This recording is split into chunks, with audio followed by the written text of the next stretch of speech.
স্বামীর নিকট স্ত্রীর কিছু প্রাপ্য। নাম্বার 1, মহারানা আদায় করা। নাম্বার 2, সারা জীবনের খোরাক দেয়া।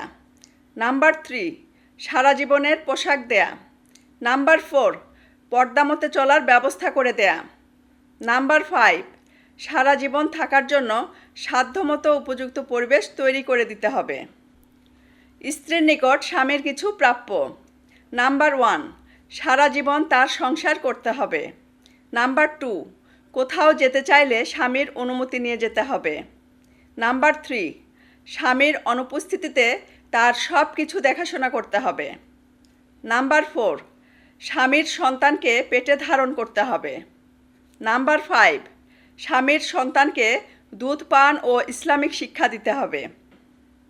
ভিডিওটি ভালো লাগলে অবশ্যই একটা লাইক দিবেন আর বেশি বেশি শেয়ার করে অন্য কেউ জানার সুযোগ করে দিবেন।